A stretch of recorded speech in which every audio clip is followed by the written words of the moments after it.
প্রথমেই সকলকে আন্তরিক শুভেচ্ছা জানিয়ে আমার আজকের এই ভিডিও শুরু করছি। আমরা সকলেই জানি যে বাঁকুড়া জেলার জয়রামবাটি গ্রাম অত্যন্ত পুণ্যভূমি নামে খ্যাত। জয়রামবাটি গ্রাম পুণ্যভূমি নামে খ্যাত হওয়ার পিছনে অবশ্যই বিশেষ কারণ রয়েছে। কারণটি হলো জয়রামবাটি গ্রামে জন্মগ্রহণ করেছিলেন শ্রী শ্রী সারদা দেবী। 1853 সালে এই গ্রামে তিনি জন্মগ্রহণ করেছিলেন। এই গ্রামটি আধ্যাত্মিক এবং ঐতিহাসিক গুরুত্বের জন্য সারা বিশ্বে পরিচিত। শ্রী শ্রী সারদা মায়ের আদি জন্মভিটের ওপর একটি সুন্দর শ্বেতপাথরের মন্দির গড়ে তোলা হয়েছে। এই মন্দিরে শ্রীমা সারদা দেবীর ধ্যান মুদ্রার একটি সজীব মার্বেল মূর্তি প্রতিষ্ঠিত রয়েছে।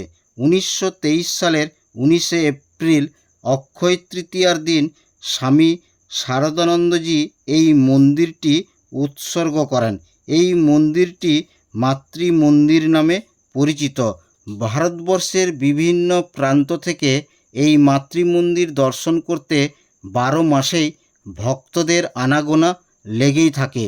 তবে এই মন্দিরের প্রবেশদ্বার কখন খোলা এবং বন্ধ হয় এই বিষয়ে সম্যক ধারণা না থাকার কারণে অনেকেই মন্দিরের সামনে গিয়ে হতাশ হয়ে ফিরে আসেন।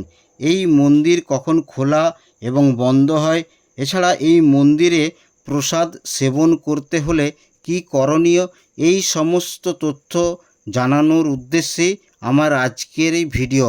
তো এই সমস্ত তথ্য জানতে হলে আমার ভিডিওটি সম্পূর্ণ দেখুন। এপ্রিল থেকে অক্টোবর মাসে এই মন্দিরের মূল প্রবেশদ্বার ভোর 5টা 30 নাগাদ খোলা হয় এবং দুপুর 11টা 30 নাগাদ বন্ধ হয়ে যায়।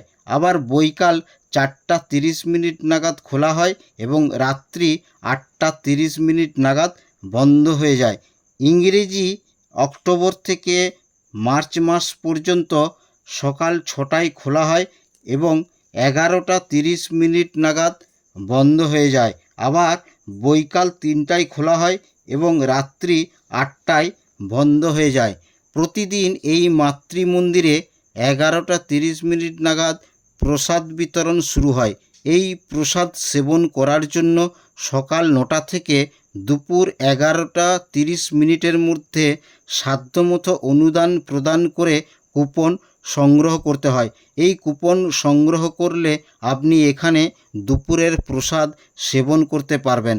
আপনি যদি এই মাতৃমন্দিরে রাত্রি যাপন করতে চান তাহলে প্রায় 3-4 মাস আগে এই মাতৃমন্দিরের যে মেল আইডি রয়েছে সেখানে আপনাকে মেল করতে হবে। এই মেলে আপনার নাম, পূর্ণ ঠিকানা, মোবাইল নাম্বার এবং কতজন থাকবেন এবং থাকার সঠিক তারিখ উল্লেখ করতে হবে। আপনি সর্বাধিক এখানে 3 রাত পর্যন্ত থাকার অনুমতি পেতে পারেন। এখানে থাকার জন্য নির্দিষ্ট কোনো ঘর ভাড়া নেই। ভক্তরা ইচ্ছামতো অনুদান প্রদান করতে পারবেন।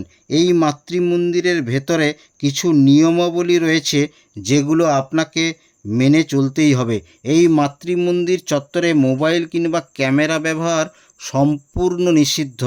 এই মাতৃমন্দিরের শান্তি ও পবিত্রতা বজায় রাখার জন্য এখানে ছবি তোলা এবং ভিডিও করা সম্পূর্ণ নিষিদ্ধ। আগে জয়রামবাটি মাতৃমন্দির দর্শন করতে হলে সড়ক পথকেই বেছে নিতে হতো, কিন্তু সম্প্রতি কয়েক মাস আগে বাঁকুড়া থেকে জয়রামবাটি ট্রেন চালু হয়েছে। এই জয়রামবাটি যাওয়ার যে ট্রেন সেটি বাঁকুড়া স্টেশনে সন্ধ্যা 6টা 25 নাগাদ ছেড়ে রাত্রি 8টা নাগাদ জয়রামবাটি স্টেশনে পৌঁছায়। আবার জয়রামবাটি থেকে প্রায় 8টা 10 নাগাদ ছেড়ে রাত্রি 10টায় বাঁকুড়া এসে পৌঁছায়। তবে এই মাতৃমন্দির দর্শন করতে গেলে অবশ্যই সেখানকার যে আরতি, সন্ধ্যা আরতি, সেটা অবশ্যই যদি দর্শন না করেন তাহলে বোধহয় এই মাতৃমন্দির দর্শন অসম্পূর্ণ থেকে যায়। তো অবশ্যই আপনি এখানে গেলে মাতৃমন্দিরে যে সন্ধ্যার আরতি হয় সেটা দেখতে ভুলবেন না। ওটি অবশ্যই আপনি মিস করবেন না।